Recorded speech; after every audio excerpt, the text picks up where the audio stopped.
Olá pessoal, sejam bem-vindos mais uma vez ao nosso canal Reciquímica Zero Grau. No vídeo de hoje nós estaremos tratando sobre o conceito ali de lixo eletrônico, ou descarte invisível.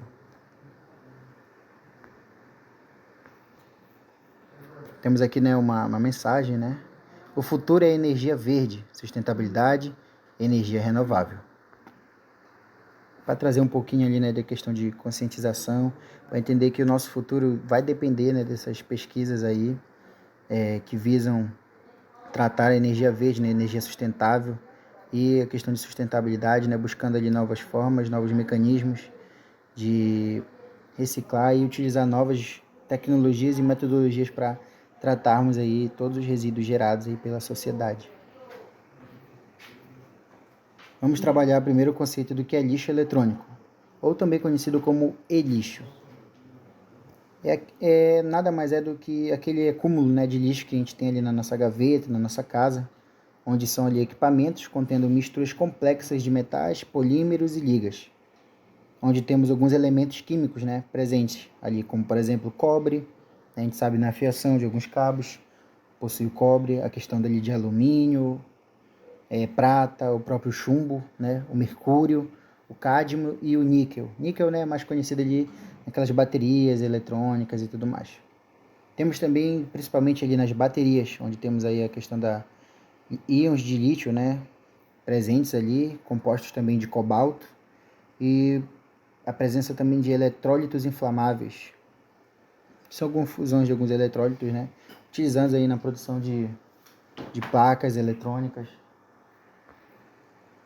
Como vocês podem ver, né, geralmente o lixo eletrônico é aquele que está ali na nossa casa, dentro de uma sacola, dentro de uma caixa, onde te acumula celulares antigos, celulares velhos, baterias em casa, aquelas mesmas, as descarregadas, né, entre aspas, mas mesmo ali ainda contém, né, a presença dos químicos ali, os reagentes, por exemplo, aí, polímeros, como vocês podem ver, os plásticos, tudo. Ó, como vocês podem ver aqui no inferior direito, embaixo aqui, a presença ali das placas, né? É ali que tem a presença dos eletrólitos inflamáveis, onde eles podem entrar em contato ali e produzir, acabar ocasionando uma reação que pode elaborar uma chama, né? Formar uma chama ou até intoxicar ali o ambiente, né? Por exemplo, assim. Então esse acúmulo de lixo eletrônico, né, é o que a gente trata, que é esse acúmulo de quem nunca, né, teve um celular, vários celulares, computadores, tem gente até que coleciona, né, não consegue se desvencilhar de um eletrônico por apego emocional, em si, mas cabe aqui, né, ressaltarmos a importância do tratamento correto e o descarte, né, adequado desses materiais e componentes. E o que seria esse descarte invisível, né? Seria, como eu disse, já o lixo esquecido em gavetas por anos, né, ou até décadas, né? Quem conhece algum parente acumulador sabe muito bem do que eu estou falando. Onde nós temos ali a presença de cabos, seja carregador de computador, carregador de celular, pendrives antigos, né, com músicas antigas, aí, quem nunca teve, baterias sejam elas de lítio, aquelas de celularzinho. Quem até lembra de um certo tempo atrás, quando a gente recarregava a bateria dos celulares antigos, a gente tirava a bateria e colocava na tomada no aparelho, né? E até mesmo os carregadores. E, ou seja, mesmo ali naqueles elementos ali parados, né, mesmo nós achando que estão tranquilos ou calmos ali parados, né, dentro de um recipiente, dentro de uma caixa, de uma sacola, a química ela continua ativa, né, através ali da questão da oxidação, do vazamento, da degradação desses componentes, onde, né, essa oxidação ela trata mais da questão do desgaste daqueles componentes devido ao contato com a umidade e o oxigênio, causando ali certas falhas e curtos-circuitos, né, gerando também um superaquecimento. Então, aqueles aparelhos, né, que quando você não utiliza mais, por um certo tempo, a temperatura e a umidade, a depender de onde você coloca ou guarda ele, ao longo do tempo, ele vai acabar, né, tendo essa reação ali. E o vazamento, né, também trata da questão de baterias, pilhas, né, que possuem ali uma certa quantidade de alguns elementos químicos, podem, né, vir a, a reagirem entre si através do modo, né, de que a gente guarda, né, que a gente deixa assim, às vezes exposto. Então tem toda essa questão, né, que trata da degradação ali também dos componentes, né, de cada elemento aí. E algumas reações, né, dos processos envolvidos, né, nessas situações, né, temos a questão da corrosão metálica, que ela trata justamente na questão da quando temos a formação de óxidos e íons tóxicos, né, onde nada mais é a corrosão metálica, né, é um processo ali natural de degradação do metal, né, principalmente ali do aço, e que ocorre ali por meio de reações químicas, que é a oxirredução, ou seja, reações químicas com o ambiente, nesse caso a umidade e o oxigênio. Como vocês podem ver aí na figura abaixo, a ferrugem, né, por exemplo, é um exemplo de oxidação. Quando esse elemento entra em contato aí com o oxigênio, com a umidade, ele acaba o que? Enferrujando, né, se desgastando o ambiente. Esse fenômeno é causado ali pela perda de propriedades, né, essenciais, como assim a resistência, a questão da sua durabilidade, a própria estética, né, vai perdendo a cor, né. Isso tudo pode ser evitado ou retardado até mesmo, né, com o uso de revestimentos, pinturas e até mesmo a seleção correta de materiais. A gente pode ver ali na questão de carros, né. Hoje nós temos tecnologias de tinta que elas conseguem durar mais e conseguem, com o passar do tempo, preservar mais um veículo, né, do que tintas anteriores, né, que desgastavam mais rápido, perdiam, né, a sua durabilidade, sua eficiência. E também existem então, alguns tipos de diferentes de corrosão, né, como a questão da uniforme, onde ela é localizada, a alveolar, a própria esfoliação também, mas cada uma dessas corrosões com a sua específica característica visual e alguns mecanismos próprios também, né? Aí a questão de vazamentos de eletrólitos, que eles atuam ali na questão de, principalmente em placas, né, de baterias e de placas-mães, onde temos a reação química deles, que podem gerar chamas e até contaminantes, né, onde você pode respirar e virem a adoecer, né, porque é um produto químico, querendo ou não. Temos também ali a questão da liberação também de retardantes e de chamas bromados, os famosos BFRS, e principalmente ali em plásticos de corrosão, né?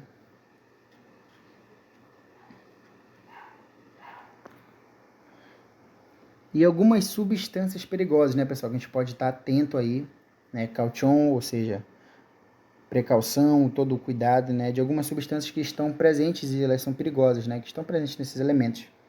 Uma delas é o chumbo, né, cujo elemento é o Pb, e a principal reação dela, né, é a questão neurotóxica, né, que ao inalarmos, ela pode mexer ali literalmente, né, com a questão do nosso cérebro, deixando a gente menos ineficiente, mais lento, onde o cérebro ele acaba trabalhando menos, né, ou seja, algo neurotóxico, trabalha diretamente ali na cabeça através da inalação. O mercúrio, né, cujo símbolo é Hg, geralmente é na bioacumulação ou em cadeias alimentares, né? Quem sabe ali da região norte, já ouviram falar também, né? Da questão da bioacumulação em cadeias alimentares na presença dos peixes, né? Onde alguns peixes próximos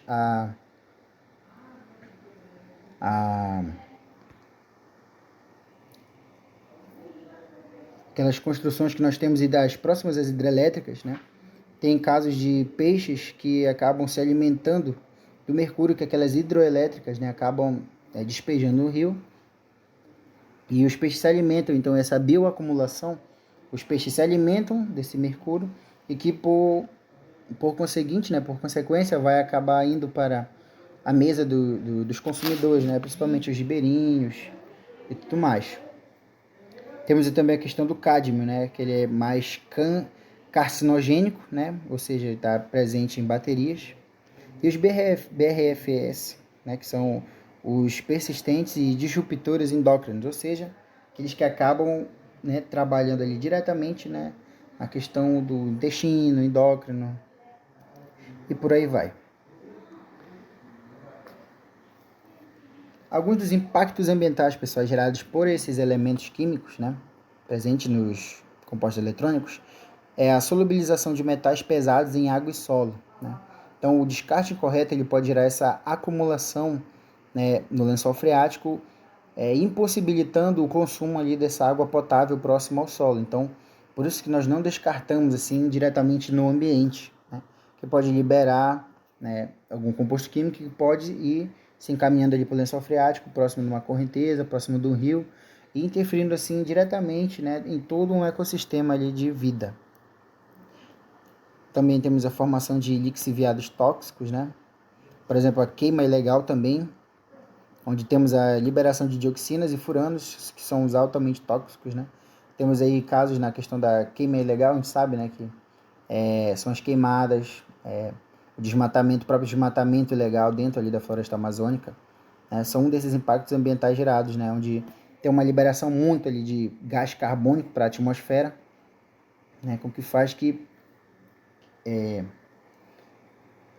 uma dificuldade ali na atmosfera, onde temos esse acúmulo, né, de gás carbônico, que todo mundo sabe, né, que é um dos principais ali, causadores do efeito estufa, né, e o efeito também acumulativo na biota. Esses são alguns ali dos impactos ambientais. Tratando agora também, pessoal, de sustentabilidade e economia circular, nós trabalhamos também um pouquinho com a questão da recuperação de metais críticos, né? Entre eles aí o ouro, o cobre, o paládio e o lítio, né? Onde temos ali a redução de mineração e impacto energético, que isso é um dos viés de questão de sustentabilidade para a economia, né? A questão também da busca e estudo da reintegração de materiais purificados em novas cadeias de produção, né? Esses materiais, a própria matéria, né, que é produzida. Temos aí a questão também do plástico, né, onde nós sabemos que ele é, ao ser descartado, né, passa pelas estações de tratamento e coleta, né, onde ele é reutilizado e volta novamente para o mercado de trabalho, evitando assim a questão da produção excessiva, né, dos polímeros e do próprio plástico também, né. E também outra alternativa é a questão ali da química verde aplicada à reciclagem, né, com alguns de seus conceitos, dentre eles a redução ali, né, da produção de resíduos, né, que visem ali claramente, né, o bem-estar ali da sociedade e minimizar os impactos ambientais ali gerados pelo consumo, né, sobressalente da sociedade em si, né, uma sociedade consumista.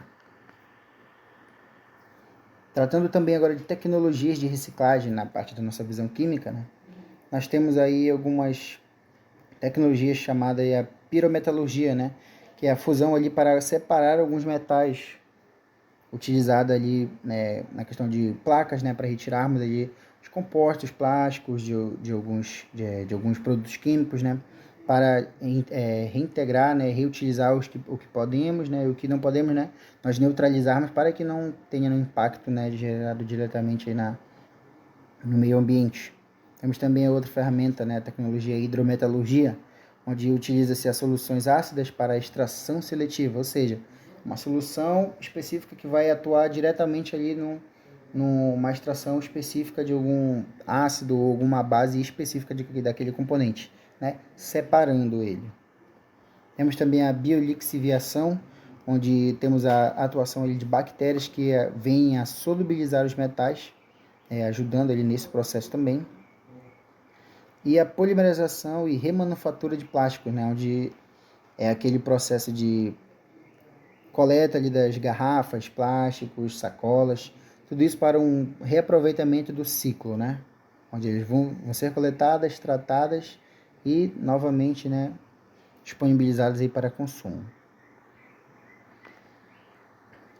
E o papel, né, nós de sociedade, do papel do consumidor, visando ali a sustentabilidade, tentarmos ali prolongarmos ao máximo a vida útil dos dispositivos, né? De hoje sabemos que os produtos são tão imediatistas e são tão simples, não tem mais aquela durabilidade de antigamente, né? Que hoje se é tudo descartável muito fácil, então prolongar a vida útil dos dispositivos é uma forma de sustentabilidade, né? De trabalhar. Então ali cuidar, né, de seus aparelhos eletrônicos, evitar tá dando problema, uma pane, todo cuidado assim vai prolongar a vida, querendo ou não, útil de qualquer dispositivo eletrônico ou de qualquer bem que você possua. Evitar também esse descarte em lixo comum, né, onde nós sabemos que não é somente, né, na mesma sacola onde vai o seu lixo doméstico, vai também o seu celular, sua bateria. Nós sabemos que não é assim, até porque quando é feito isso, né, os próprios carros de coleta de lixo, ao tratarem, vão pegar as sacolas e colocar todas dentro de só um local. Então vai ser espremido e tudo. Então aquelas baterias que porventura estejam ali dentro vão se misturar todo no showroom de alimentos, e ao serem depositados, né, onde nós sabemos que a maioria das cidades atuam ainda com os lixões do céu aberto. Então aquele líquido ali é gerado, no meio ali tem, né, soluções químicas onde vão penetrar no solo, tornando o solo infértil. Então, assim, né, evitar esse descarte de lixo comum. Se você parar para pesquisar na hora de descartar ali sua carcaça de computador, seu celular antigo, seu laptop, sua televisão, né, existem pontos de coleta, só tem projetos, escolas, inclusive no nosso instituto também possuímos, né, esse projeto de descarte eletrônico, né, onde os alunos se disponibilizaram a deixar pontos de coleta, né, de celular, todo e qualquer tipo de material eletrônico para ponto de coleta, que será destinado à reciclagem, né, correta desses elementos. Entregar também baterias e eletrônicos em pontos de coleta, né, como já foi dito, e praticar o consumo responsável, pessoal, que nada mais é do que não ser exagerado, consumir somente o necessário, visando o seu bem-estar, né, deixando um pouquinho de lado ali a questão da concorrência, mas visando assim sempre um consumo consciente, responsável e inteligente. E como conclusão, né, o descarte invisível ele envolve vários processos químicos ativos e perigosos, como já vimos, né, alguns também, né, liberando de substâncias tóxicas para o consumo humano, né, o próprio respirar, inalar, né. Temos também a questão da sustentabilidade, ela depende diretamente da reciclagem eficiente e escolhas conscientes, né, não só da reciclagem, e também escolhas conscientes, né, que fazem parte diretamente desse processo aí de sustentabilidade. E concluímos também que a química ela oferece soluções para reduzir impactos, mas lembrando que ela oferece soluções, ela não, né, não imprime, não força. Então tem que partir de nós, né, da sociedade, dos consumidores, né, de cada produto, termos essa consciência de que também é nossa parte fazermos a diferença no processo ali de sustentabilidade. Então é isso, pessoal. Agradeço mais uma vez a oportunidade aqui de vocês, né? Se inscrevam no nosso canal, dê um like no vídeo, compartilhem. Fiquem à vontade que logo mais vem bastante vídeo. Até a próxima.